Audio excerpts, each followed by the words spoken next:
দাঁড়াও, তোমরা কই যাইতেছ? এই তো হুজুর একটু সামনে যাইতেছি। এখানে একটা টুপি আছে যা দিয়ে সারা জীবন নামাজ পড়তে পারবা। এখানে টাকার ব্যাগ আছে যা দিয়ে তোমরা সারা জীবন চলতে পারবা। তুমি কোনটা নিবা? হুজুর আমি টাকার ব্যাগটা নিব। হুজুর আমার টাকার ব্যাগ লাগবে না, আমার টুপি হলে চলবে। হে আল্লাহর বান্দা, তুমি টাকার ব্যাগ কেন নিছো? হুজুর আমি এই টাকা দিয়ে সারা জীবন বসে বসে খেতে পারবো। হে আল্লাহর বান্দা, তুমি টুপি কেন নিছো? এই টুপি দিয়ে আমি 5 ওয়াক্ত নামাজ পড়বো। আরে আজান তো দিয়ে দিছে। সিফাত তুই নামাজ পড়তে যাবি না? না বন্ধু, আমি নামাজ পড়তে যাবো না, তুই পড়, আমি বাড়ি চলে যাচ্ছি। এখন যেহেতু দিয়ে দিছে, তুমি নামাজটা এখানে সেরে ফেলো।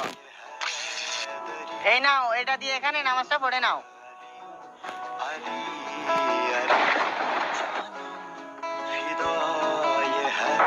যাকে টাকা দিয়ে আমি সারা জীবন বসে বসে খেতে পারবো।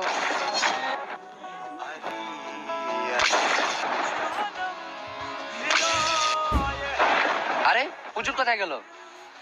আরে টাকার ব্যাগ এখানে কেন? হুজুর মনে খুশি আমাকে টাকাগুলো দান করছে।